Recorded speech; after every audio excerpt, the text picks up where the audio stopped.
Good afternoon. My name is Jeff D. Decker. I'm the Manager of Communications and Media for the Saskatchewan Public Safety Agency. Today, the SPSA will provide an update on the current wildfire and flooding situations that are affecting communities. Feel free to record, cut clips, and quote today's call as needed. We are recording this call as well, and it will be available online later today on the SPSA YouTube page and Facebook page. Joining us today are Tyler Harrison, Manager, Emergency Services Officers, SPSA, Brian Chartrand, Executive Director, Land Operations, SPSA, Patrick Boyle, Executive Director, Communications and Client Services, Sask Water Security Agency, Leah Clark, Executive Director, Irrigation and Economic Development, Sask Water Security Agency, Dan Palmer, Senior Communications Consultant, Ministry of Highways, and Devin Pahalik, Director, Communications and Customer Service Branch, Ministry of Highways. Updates will be provided today by the SPSA, the WSA, and the Ministry of Highways. After the updates, members of the media will have the opportunity to ask one question and one follow-up at a time. Now, for the update on behalf of the SPSA regarding wildfire and flooding conditions across several Saskatchewan communities. The details mentioned are as of 12:30 p.m. today. There are currently 62 wildfires active in the province. 4 are contained, 8 are not contained, 38 are ongoing assessment, and 12 are protecting values. There are 6 fires of note. The border fire, which is near Mary Lake, is 9 hectares in size. Status is protecting values. The church fire, located northeast of Sandy Bay, is 12 hectares. Status is contained. The Gulak fire, which is east of South End, is 309 hectares. Status is not contained. The Costigan fire, located southeast of Key Lake Mine, is 4,000 hectares. Status is protecting values. The Red Fire, which is south of Wollaston Lake, is 1,393 hectares. Status is not contained. And the Curse Lake Fire, located northeast of Wollaston Lake, is 4,500 hectares. Status is not contained. The SPSA is working with communities that are at risk of flooding or currently experiencing flooding conditions, providing resources and supports to several of the impacted communities. The SPSA is engaged with multiple agencies, including the Ministry of Health, the Ministry of Community Safety, and the Ministry of Highways. 13 communities have current declared declarations of local emergencies. These communities are the towns of Kamsack, Raymore, and Norquay, the rural municipalities of Meadow Lake, Sliding Hills, Wolverine, Insinger, St. Phillips, Livingston, and Cote, the villages of Shiho and Togo, and the Kasikus First Nation. The Cote First Nation has evacuated 9 P1 individuals due to flooding. These individuals are being supported by the community and the Red Cross. Currently, the SPSA is in contact with each of these communities and is supporting multiple communities and rural areas with equipment resources, including pumps, hoses, and sandbags. For information on specific locations, please refer to the SPSA's interactive map or tools from other agencies like the Highway Hotline, which have information such as road conditions. SPSA's emergency services officers will continue to liaise with communities being affected by flooding and will continue to assist as required. We will continue to monitor all affected areas and provide updates as conditions evolve. I will now turn it over to Leah Clark from the WSA for her remarks. Thanks, Jeff. So over the past week, many areas across Saskatchewan have experienced significant rainfall. This significant rainfall, coupled with saturated soils, has caused localized flooding. Localized eastern regions experienced significant flooding after receiving up to anywhere from 100 millimeters to over 275 millimeters. That's 11 inches of rain. While the Southwest has had a healthy amount of rain as well. These localized flood events are very difficult to predict and manage. And they're driven by intense storm systems, which drop a lot of water in a short period. And we're seeing a lot of the impacts on the ground, and we're seeing a lot of those impacts being shared by pictures on social media as well. The Water Security Agency is in contact with municipal operators of the drinking water and wastewater systems, as these type of localized and intense flood events can create impacts to these systems. In times of flooding, water needs to be managed, and I'd like to commend local leaders and municipalities, towns, and cities that have stepped up in a major way to support flooding efforts, and in some cases, having to make some tough calls. That's my update.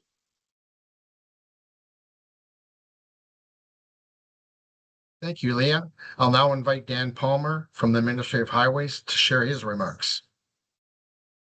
Thank you. Saskatchewan's highway network in the province's east central region is facing several challenges related to inclement weather and flooding, such as the significant rainfall that was just referenced. Water is either covering segments of driving lanes or portions of provincial highways are simply closed. Ministry of Highways crews and equipment are working to restore service to affected provincial highways as quickly and as safely as they can under these conditions. Our highways team continues monitoring high-risk areas along with supporting public safety efforts. The Ministry of Highways appreciates the patience and understanding of all motorists as our crews do their best to keep Saskatchewan highways moving under some very dynamic circumstances and evolving conditions due to the shifting water flows and weather.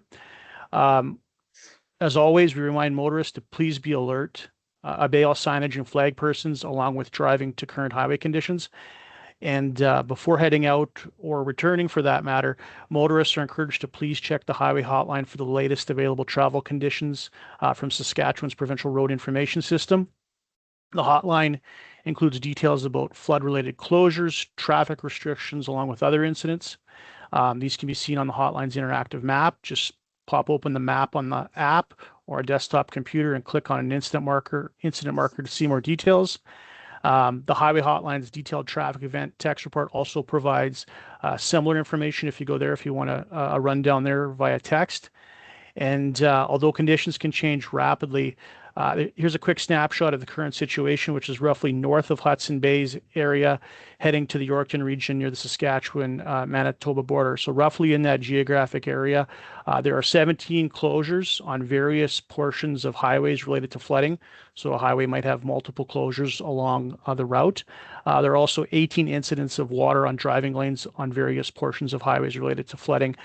So again, if you're in those situations, please be cautious, please be alert. And again, conditions can change rapidly. We've seen some changes on the hotline in terms of updates in the last little bit here. So check it often. And that's my report. Thank you. Thanks for that, Dan. Before we go into questions, I would like to just remind everyone of tools that are available for the public. For information on wildfires and flooding, please refer to the SPSA's interactive map. Sask Alert, Highway Hotline, and the local online communication channels can also provide valuable information to keep you safe. We will continue to monitor the situations and provide updates on our website and Facebook as conditions evolve. We will now open it up to questions from the media. Please use the raised hand function to indicate that you have a question. You will then be recognized when it's your turn. Please remember to unmute yourself to ask your questions and turn your mic off when you are finished. I would also ask that media members, before asking the question, identify themselves and the media outlet which they are representing. If there are any additional questions afterwards, please send them to the SPSA media inbox, media.spsa@gov.sk.ca. This is the SPSA main contact for all media. If there are any questions for the SPSA after today, they should be sent to this account. So let us start. Chris, you're first in line, please. All right, thanks, Chris Vandenbrekel with Global News here. Leah, this one's for you. You cited 100 to 275 millimeters of rain. What's the time frame for that, and where got the 275? Yes, thanks for that question. So that time frame is 23rd, June 23rd to just this Monday, Tuesday. And so really where we saw a lot of those intents, they're very localized. I know there was some in southwestern Saskatchewan, and then in the east portion where we're seeing a lot of those major flooding situations. So yeah, very, very localized and sporadic. Okay, thank you. And my follow-up is for you as well. I understand that the flow is being opened up in the South Saskatchewan River with significant raising in river levels. Are we expecting that increased flow to cause any downstream flooding? Yeah, at this time through that major river system, we're not expecting any flooding as things are right now. Okay, thank you. You're welcome, Christopher. Next up is Keenan. Hello, Keenan Sorokon with CTV News. Aside from the pumps, hoses, and sandbags that were mentioned off the top, how else is the SPSA helping some of these communities, given the concerns, I guess, for water treatment plants and sewage infrastructure and the like? Tyler, is that one you could handle for us, please? Yeah, Tyler Harrison, Manager of Emergency Services. So in addition to the equipment that's being sent out, we do have staff on the ground assisting communities with the process of working their way through an emergency, whether it's through the declaration of local emergency, as well as navigating the system with access to PDAP, access to different expertise, I suppose, as to how to navigate the problem. If need be, we do have staff available for communities to help as well for boots on the ground. But basically, we do have people in place to help navigate the process for these communities. Thank you. And I wonder, I guess, just with the state of flooding, do you plan on being in these communities for a long time, or does that sort of vary from place to place? That'll vary from place to place depending on how fast the water recedes, but we are prepared to be there as long as it needs to be. Thank you. Next up, Jeff. Good afternoon, Jeff Smith from 980 CJME. I'm wondering when crews have to go in to restore service on a highway, is that just sort of a temporary repair with gravel, or how what do you do to get a highway open as quickly as possible in these circumstances? Thanks for the question. Obviously, it depends on the circumstances, but you're correct. Temporary repairs are the primary method in which they'll do it. It'll be gravel and aggregate and other materials to restore service as quickly as possible. And then later in the season, engineers will assess to see what a permanent repair would look like. They'll also take into account when they're making that permanent repair, the circumstances of how that road went into being unserviceable. And if there's any improvements that can be made to prevent a similar situation from happening again. But gravel, aggregate, they'll go in there, get it open as quickly as possible to restore service for motorists. Okay, and I'm also noticing a ferry closure again at estuary. Are we expecting as the river level goes up in the South Saskatchewan River, we're going to start seeing ferry closures again? There's always that possibility. We monitor the system closely, and our first priority, of course, is the safety of our passengers and crews. We want everyone to get home safely, even if they're using the ferry as well. It's not a highway, but again, we make sure the ferry is operating under safe conditions. So we will monitor it, and if it needs to be closed to ensure safety, we will absolutely do that. We will go to Jeremy. Hello, Jeremy Symes here with the Canadian Press. I just wanted to clarify. So you mentioned 13 states of emergency. How many of those are new, and I guess were in effect, I guess, this week?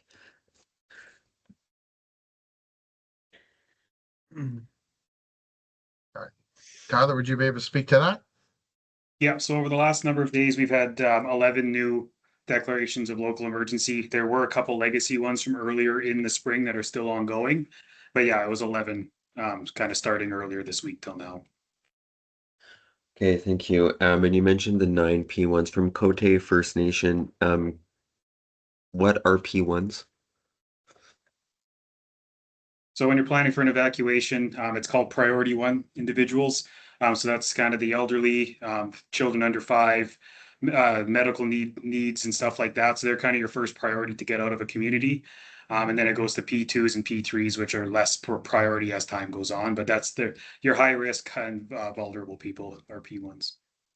And was there, just to further to that, is there a certain reason why they're at high risk to get those people out? Was there a certain issue arising with flooding there? It's from my understanding that they just access to the houses. So if they were needed to do any sort of medical emergencies or anything like that, they were removed so that they do have access to the services in a timely manner. Okay, thanks.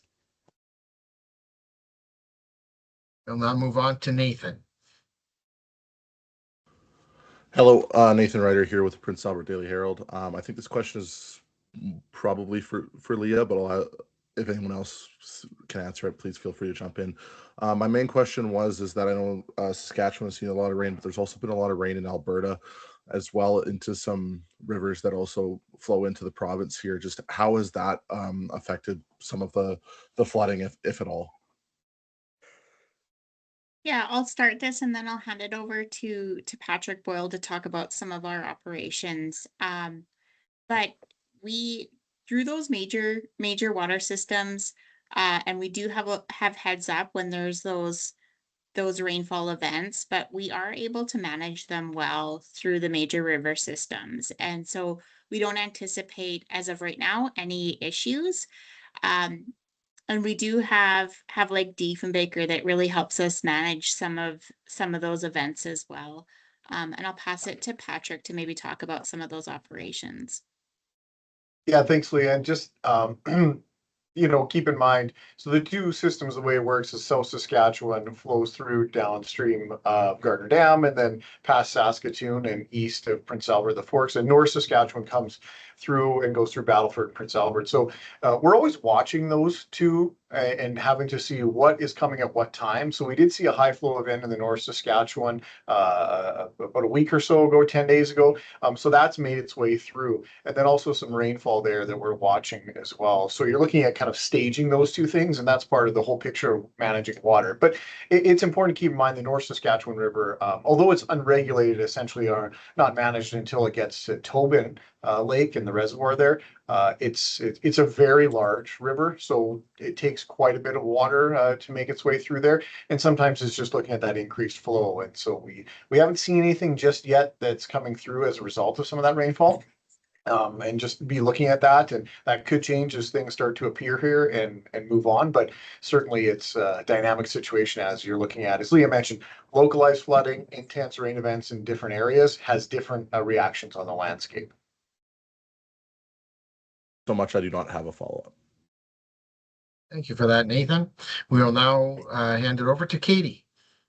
Hi there, Katie Swires with CBC Saskatchewan. I would think this question would be primarily to Leah. You did mention that it's hard to predict with localized flooding, but I'm just wondering if there's a general sense of what conditions are going to be like over the next few days. Are they going to improve? Are they going to get worse? That kind of thing. Yeah, that's a great question. So we're always watching those forecasts. And I think for anyone that has watched a forecast, we know that forecasts can change. But with that being said, what I have in front of me right now is that today and tonight we have high moisture levels that have triggered heavy rain and severe storm setups. So we know that is happening. Right now, the forecast is that communities, including Regina, Moose Jaw, Weyburn, Saskatoon, and Estevan, face up to a 60 to 90% chance of rain and storms. The heaviest rain tracks are expected in the southeast corner between Highway 1 and the US border. When we look into Friday, where the forecast is currently demonstrating that we should see clear skies across most southern districts, with precipitation risks really dropping, maybe some scattered showers. And then through the weekend, high pressure moves in, bringing in a break for the precipitation. So we are watching closely, and we're watching closely to see if those changes, but that's what we have in front of us now. Thank you. Just as a follow-up, you guys mentioned that this type of flooding can affect communities' water supplies. Are there any that are facing compromised drinking water at this time? None that are affecting compromise. We've been able to accommodate all issues as of right now. So we're in a good position there for safe water, drinking water. Were there previous issues? Sorry to squeeze in another question. No. With some of the drinking water supplies, there are things like boil water advisories and whatnot that can happen, but we are able to accommodate them. So that's what I was getting at, that it's not all business as usual. There's some accommodations, but we are able to accommodate. Perfect. Thank you. You're welcome, Katie. Now it appears that we've had our initial run through the media for initial questions. We'll now go forward with a couple of follow-ups. Christopher, you're in the loop, my man. All right, thanks, Chris Vandenbrekel, Global News. Leah, going back to that previous question, so when you talk about accommodations, what accommodations have we seen and where? So I'm actually only aware of one right now. But I do know that we have a whole team working with communities. So if anything does come up, they can reach out. And then I know that we have SPSA on the ground as well. So there's nothing to my knowledge right now. But what I can do is I can get back to you on exactly where any more may be. But as of right Okay. now, I'm only aware of one. Okay, thank you. Follow-up question for you, Leah. We hear a lot about the saturated ground, the rain has nowhere to go. This leads to the overland flooding, the overflowing the banks. After the rain event stops, so after today, after this moisture stops, how long does it take for the soil to be able to take in more moisture again? And how long does it take for things to return to normal?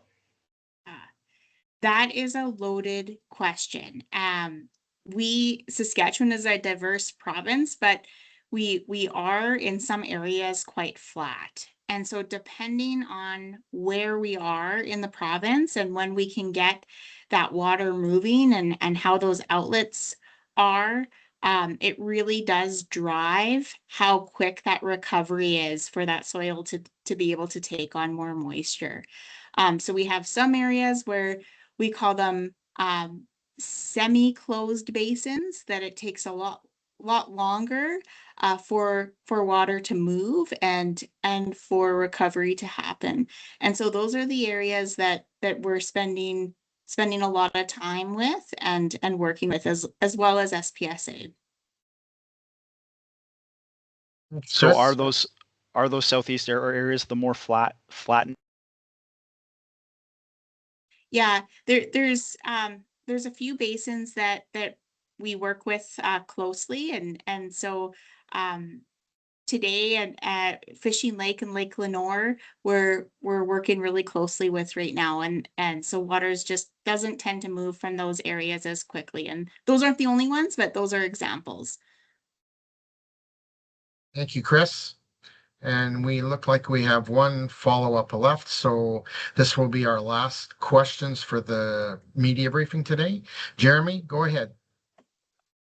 Hi again, Leah. Yeah, just need a little bit more clarity on the accommodation you're talking about in that one community. Is SPSA handing out bottled water there? And which community is this? If you can just provide more details, please. Jeremy, I don't have the community right in front of me, but I will get back to you.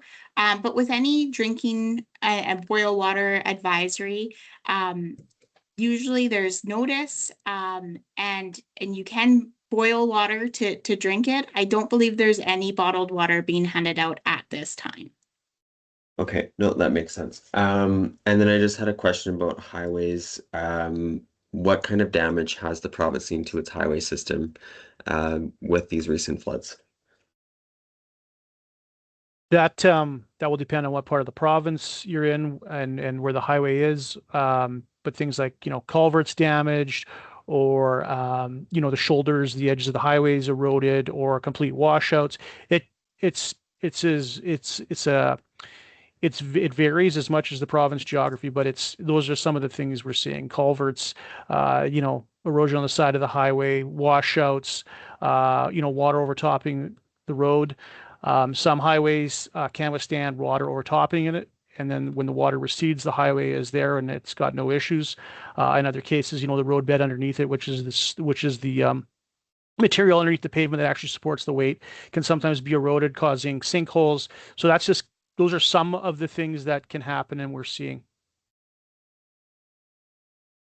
I'd like to thank Okay, thank everyone you. for participating today. That concludes our media availability.